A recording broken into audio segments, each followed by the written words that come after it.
What's on, ladies and gentlemen? My name's Ross, I like games, and today we need to take a little bit of a look at a winning green deck. I like green Digimon. That should not be a surprise or anything particularly unexpected at this stage. And there is a particular level 6 green Digimon that came around in BT6, which I was very excited about. And the good news is, it's gone and done a win. Now, it's AncientTroymon that I'm thinking about most of all here. Although, let's be clear, there are a bunch of cool green Digimon running around. Also, apparently, Nidhoggmon is still a thing. And that makes me very happy indeed, because I want to play with Nidhoggmon approximately until the end of time. Now, our deck list here comes from Twitter, DG341555455. A very snappy Twitter handle, if I might say so, with the lovely Ensan Gaming helping us to find it, because those dudes are awesome. So, I suppose we should probably start off where we always start off here, having a bit of a look at the Digitama. Now, once again here, we have what we would generally expect. We've got a 4-1 split, and the 4 is the Yokomon from BT5. When this card is trashed because you're activating a digiburst skill, one of your Digimon gains 2,000 power for the turn. Shout out to digimoncard.dev for the translated proxies. So this is kind of cool. You're just, throughout the game, you're going to be using Digiburst. This deck has a bunch of Digiburst. So as you do that, you're going to be getting some extra power, and that's really rather lovely. You can play a 5th Digitama. We've got a Pinamon here from BT6. When you are attacking once per turn, when you're attacking an opponent's Digimon, you draw a card. We'd rather have the extra power here, but drawing an extra card here and there, again, we're not always going to be attacking a Digimon. We're going to be wanting to attack the stack. But there's going to be a bunch of times here that we can just draw an extra card, and that's kind of cool. So starting off then, in our level 3s, this particular deck has an awful lot of 3-ofs. And I will usually see more 4-ofs. 4 is the limit in Digimon, unless I've suddenly gone and forgotten, which would be weird. But we've got 3 Terriermon. And I like this. Terriermon's one of those Digimon that's got one of those skills that says your opponent can only gain memory using Tamer effects, nothing else will work. And we often see these dropped in as one-offs because you only ever need one of them out. But of course, if you only play it as a one-off, you won't draw into it as often as you might like. This is going to give a pretty gosh darn good counter, and for that, I'm pretty happy. We then have 3 of the Tentamon from the starter deck. When you play it, you reveal a card from the top of your deck. If it's a green Digimon, put it into your hand. Now, admittedly here, we are playing a white Digimon, a single copy of it, 5 option cards and 4 Tamers, but that gives us an 80% chance. Every time we look at the top card of our deck, when we play a Tentamon, we've got an 80% chance to draw a card. Guaranteed? No, obviously. But that's still going to work a lot more often than it doesn't. We've then got 3 copies of the level 2 Argamon. It's a 2 cost to play normally. It's not a particularly good or honestly exciting Digimon, but it's a 2 cost to play normally. It's cheap. It's going to get you up to the Digimon that you actually want to get. And then along very, very similar lines, we've got 3 copies of the Goblimon, which is exactly the same. Like, it's got different artwork and a different name, but other than that, it's exactly the same card. It's a 2 cost to play normally, 3,000 power level 3. We're playing it for the same reason. You could play a 4-2 split if you wanted. It would make absolutely no difference whatsoever. Now, we do have a couple copies of Lalamon here, and look, if we're going to be playing a Digiburst deck, we're going to be playing Lalamon. Because when it is trashed using Digiburst, you return it to your hand. Now, it doesn't do anything. You don't get any memory, you don't get to draw any cards, you don't get any extra power. There's no ancillary effect here, it just goes to your hand. But it's also a level 3 Digimon. And how many games have you had where you had a Digitama that you couldn't evolve because you didn't have a level 3 Digimon in hand? That for me is the best thing about Lalamon, hands down. Now, moving over into level 4s here, we do again have a Digimon which went and made its debut in the starter deck. by which I mean it's literally from the starter deck. It's Kabutorimon, and this shouldn't really surprise anyone. We've seen a Digimon like this for all the colours, and they're all great. It's a 1-cost to Digivolve blocker. That's it. It is a 1-cost to Digivolve blocker, but that makes it awesome. So for that reason alone, it's going to see a huge amount of play, because it's a 1-cost to Digivolve blocker. Now, we do also see 3 copies here of Arbamon that lets you Digivolve from a green Tamer as if it was a level 3 Digimon. Simple as that. That's what it does. That's all it does. It is a vanilla level 4, except you get to Digivolve it from a Tamer, which you may well want to do because you're playing some Tamers here, which is a good thing. We also have 3 copies of Weedmon. Now, Weedmon is 1-cost to Digivolve, which is awesome, because you're expecting to pay 2 costs to Digivolve. So between this and your Kabutorimon, you are Digivolving more cheaply than you would generally expect. That's a good thing. But also, when this Digimon triggers Digiburst and trashes this card, you gain a memory. We're going to be Digibursting here. We know we're going to be Digibursting. We got a Digitama that gives us extra power. We got a level 3 that goes back to our hand. And now we've got a level 4, which is going to give us some extra memory. This is a wonderful, wonderful thing. Oh yeah, and while we're talking about 1-cost to Digivolve, we've also got 3 copies of Vegemon, which is just a vanilla, but it's 1-cost to Digivolve. Now, at this stage, you could, I think, pretty fairly ask the question, why would we play the 1-cost to Digivolve Vegemon when we could play the 1-cost to Digivolve Kabutorimon, which is a blocker? We're only playing 2 Kabutorimon.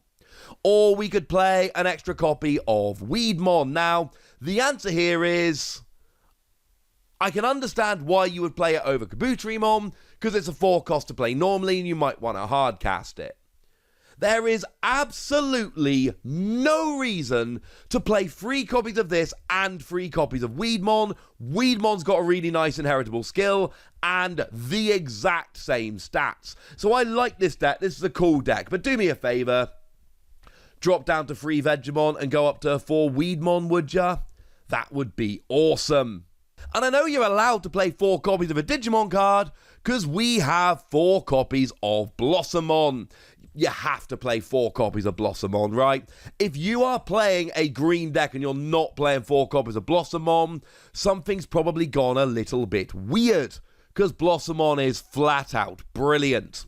Now, it is a 3-cost to Digivolve, but remember, it's got Digisorption -3, which means you can Digivolve it for nothing, which is clearly brilliant. You do have to suspend one of your other Digimon, but that's okay. And that's basically it. That's why we're playing it. Sorry. There's nothing really else to it, but it's a level 5 you can Digivolve into for free, which is clearly brilliant and clearly going to see a huge amount of play. It's a staple in the vast majority of green decks, and there's a very good reason for it. Along similar lines, we also have our 1 permitted copy here of the level 5 Argamon. Remember, unfortunately, that is a restricted card. You are limited to 1 copy in your deck. It's kind of like Blossomon. 3-cost to Digivolve, Digisorption -3. But when you are attacking, you can play a level 3 green Digimon from your hand, suspended, without paying its memory cost. Incidentally, another great use for Lalamon here. That is going to make sure that you actually have a level 3 in your hand to play for free way more often, and that is a very good thing indeed. The other level 5 we see here is one that, look, I've told you it's a Digiburst deck, so you probably already know it's a level 4 Lilamon. Because that's got Digiburst 2, and if you've gone all the way from an egg, you'll have a 2, a 3, and a 4. So you're only ever going to use this once. But when you Digiburst 2, you suspend one of your opponent's Digimon. And that's clearly brilliant. You're suspending Digimon, so then you can attack them, stop them blocking, whatever. And you're also getting advantage of all those Digiburst skills we've previously seen. In a Digiburst deck, again, Lilamon is kind of a given. Now, in terms of level 6s, we're not really able to make up our mind very much here. We have 3 different level 6s, but I want to start off with AncientTroymon, because AncientTroymon is fun. I like it. Now, what we've got here on AncientTroymon is a pretty big boy. To be perfectly honest with you, this is not a small Digimon. 13 cost to play normally, 5 cost to Digivolve, 13,000 power is pretty gosh darn huge. But then we've got a skill that says on your opponent's turn, when they attack, you can suspend up to 2 of their Digimon that don't have blocker. So essentially the first time one of their Digimon attacks, 3 of them get suspended, so that's 2 that can't attack, which is awesome. And then when it gets deleted, you can play a green level 4 or lower Digimon with hybrid in its form from your hand without paying its memory cost. Incidentally, that's why we end up with Arbamon here. It's fine as a level 4, but really it says we've got a target for AncientTroymon to play for free, which I think has got to be a pretty gosh darn good thing. Now, as well as this, we also have Chaosmon, which has Digiburst 2, and we had to be working up to something with Digiburst, right? We've seen Digiburst on Lilamon, which is cool, but we had to have a level 6 with Digiburst. Be weird if we didn't. And what we've got here is Digiburst 2, but bearing in mind, because you could go level 2, 3, 4, 5, 6, that means you can use this twice. And all of your Digimon gain 2,000 power for the turn. Bearing in mind, you've got a Digitama that when you Digiburst it away, you can give one of your Digimon an extra 2,000 power. So you can get AncientTroymon up to 17,000 power here and be able to just take out level 7s while surviving, which is kind of awesome.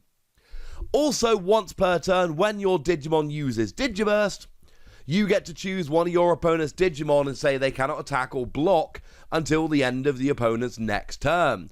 Bearing in mind that you've still got AncientTroymon that lets you suspend Digimon on your opponent's turn, which will stop them attacking.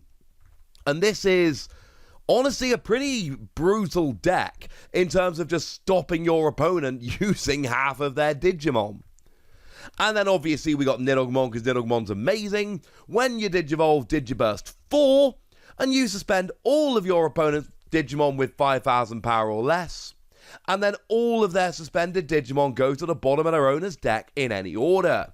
Now, bearing in mind, you unsuspend at the beginning of your turn, which means if your opponent attacks with AncientTroymon on the field, you can suspend 2 of their Digimon, knowing that they're getting put back to the bottom of their deck with Nidhoggmon the next turn.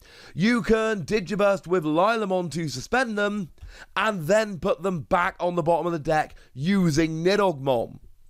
It all works together really rather nicely.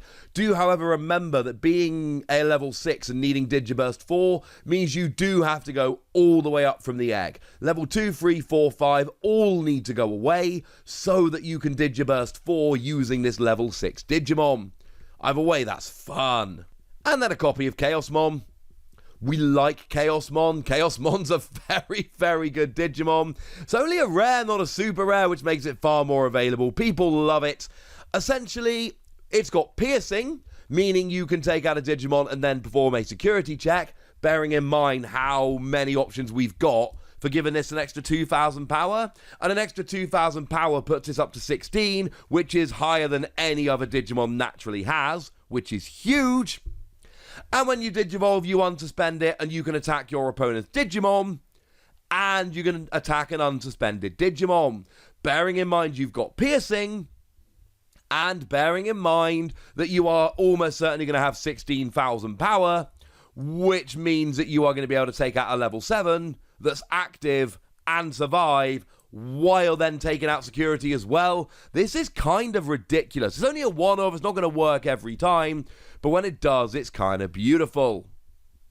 Our Tamer of choice here is Mimi Tachikawa. Now, you do go up to 3 memory at the start of your turn if you're not already there, which is lovely, but mainly it's here if you've got a level 5 or higher green Digimon in play, you can suspend her and get an extra breeding phase. Either hatch an egg or bring an evolved egg out. Remember the ruling. If you hatch an egg and then bring it out that same turn using Mimi, you can attack even though the Digimon entered play this turn, because you didn't play it, you brought it out from the breeding area. It is, frankly, ridiculous and kind of cheating. And then there's just a one-off Takumi Aiba. When you Digivolve, you can suspend it to draw a card, which is clearly good, but on all turns, all level 3 Digimon lose 1 memory when attacking. It's there pretty much as a counter to Rookie Rush. The extra draw is good, don't get me wrong, that's wonderful, but playing this as a one-off, generally speaking, yay, extra cards here or there, but against something like Rookie Rush, it will help. If you can find it, which as a one-off, there is no guarantee. Now, over in terms of option cards, we do have a couple of them. We have got just a couple copies from the starter deck, so another starter deck card, which is kind of cool, 3 in total. We've got Needle Spray, a 2-cost option card that lets you suspend one of your opponent's Digimon. Now, there is a question to be asked here. Well, hang on a second. Why not just play Flower Cannon, which is a 2-cost option card that suspends one of your opponent's Digimon? Now, one answer might genuinely be, I had Needle Spray to hand, didn't have Flower Cannon to hand, so it seemed appropriate, and that's fine. And to be honest with you, right, if that's why you played it, that's why you played it. But we do also have different security skills here. Needle Spray will suspend a Digimon and then add it to your hand so you can use it next turn. Flower Cannon will suspend all of your opponent's Digimon that don't have blocker. So Flower Cannon can get more, but if it comes out when they're all already suspended, it doesn't even matter. Whereas Needle Spray, you suspend 1, but then it goes to your hand. A lot of the time, Needle Spray will end up being better, but there is very much a choice to make here. I'll leave it up to you. And like we're seeing in so many decks at the moment, we've got Green Memory Boost. Now, obviously, purple decks are playing Purple Memory Boost, but these Memory Boost cards are coming out everywhere.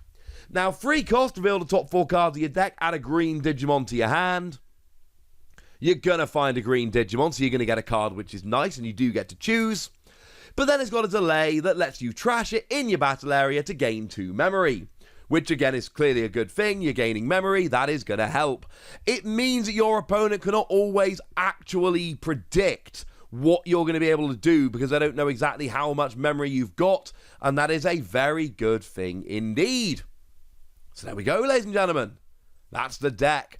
I like it as a green fanboy. I like that Nidhoggmon is still good in the BT6 format, but I think AncientTroymon really is a great card if you give it a chance. But I want to know what you think. So let me know in the comment section, would ya? Go nuts! Be nice! And then make sure you like this video, subscribe to this channel, follow me on Twitter at TheWasi. That's where we talk Digimon and a bunch of other card games. And please do consider checking out patreon.com/PTCGradio, where you can support the channel, get some bonus podcasts and all that good stuff. But by far, the most important thing as always, look after yourselves till next time, would ya? Thank you very much for watching. My name's Ross, and you've been watching Wasi Plays.